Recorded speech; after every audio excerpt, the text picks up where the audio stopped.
Welcome to the Hormonal Werewolves, a YouTube show that people watch every now and again, but mostly don't. No specific movie we're going to talk about this time. We're going to kind of play video store clerk a little bit and talk about genres of movies and just what our favorite genres are. There are so many genres and subgenres of horror. I have about 20 written down. All right, let's just start there then. Slasher. I can go first because actually, to be honest, I purposely I saw what we were doing and I kind of tried to block it out of my memory because I wanted this to be like, one of those you're on the spot and it's like the first thing that pops into your head. Mm-hmm. I was really aiming for that. So yeah, if we want to go slasher, it's actually an easy one for me. My favorite slasher is Friday the 13th Part 6. Really? Huh.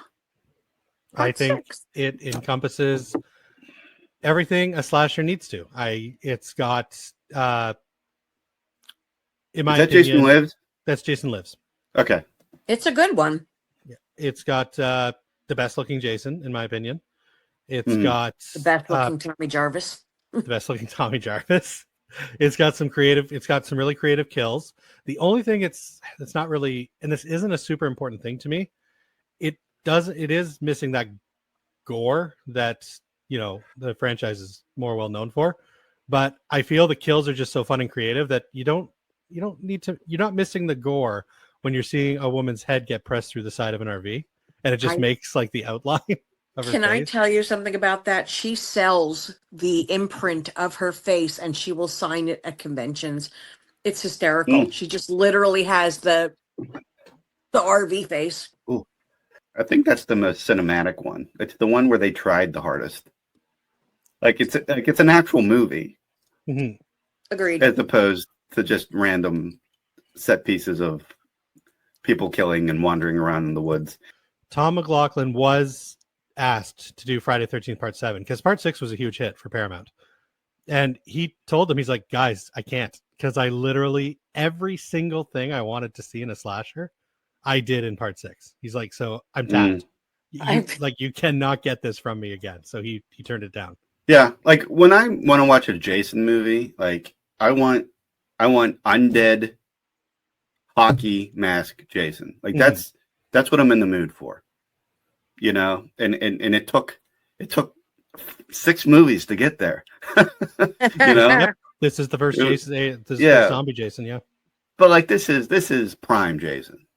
Mm-hmm. This version of Jason, This is the Frankenstein version of Jason. Him being brought back to life by electricity. My favorite slasher movie is one that I thought for sure Ryan was going to say, which is Halloween 4. That is my favorite Halloween movie, and it's my favorite. I just really, really love that movie. I love the atmosphere of that movie. I love it's the first movie, but more happens. Mm-hmm. It's very much a rehash, but like more stuff happens. And we've done an entire episode on it, so I don't need to get super in depth here. But I love the sequence in the beginning of transferring Michael Myers, which became a trope. Well, it was probably a trope even by that point, since it's the second time it happened. But I'm a Jamie Lloyd fan. Danielle Harris was a fantastic child actor. Yeah, fantastic. For sure. Yeah, it furthers the lore of the franchise without feeling facetious.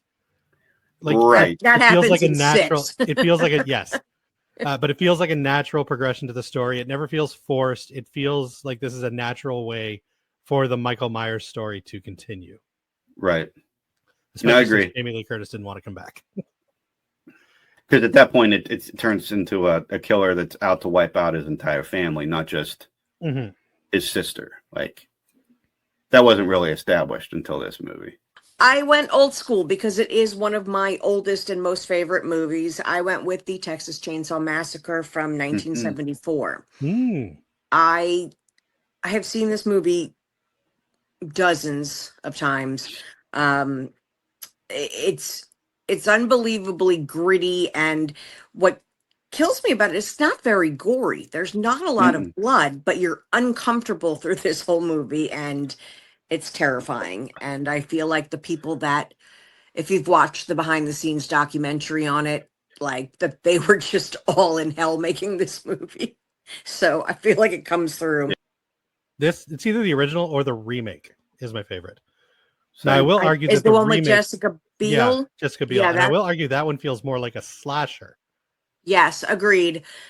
But I mean, still, my favorite is still the first one. It is a slasher. It sounds bad when I say it out loud, but I do like the remake better. I do. It's really good. It is. I mean, it's a really good movie. R.L. Ermey, what's his name? Oh, Arlie Ermey. Close enough. He is unbelievable in that movie. Not for nothing, Jessica Biel was fantastic. She's got a butt that will not quit. Forgive me, but it's like she looked perfect. You talk about the white tank top movie, like that's the one I think of. But the original just has always felt grittier to me, and I think because obviously I saw it as a child and probably way too young, that it stuck. George Romero in Night of the Living Dead, it kind of created a genre of horror we hadn't seen before. This backwoods redneck horror. Backwoods remote redneck horror. I love the opening that claims that it's all true. I love that it's read by John Larroquette from Night Court, and I love that he got paid with weed. I don't know why that story makes me very happy. That's all he deserved. Probably took him 5 minutes. I don't know, man. You don't deserve a paycheck for that. Here's some weed. I always wonder because he's come back. I would have done it for some Taco Bell. He's come back and done the opening crawl a couple more times since then. Yep. I've always wondered if they just keep paying him in weed. I think that's awesome if they do.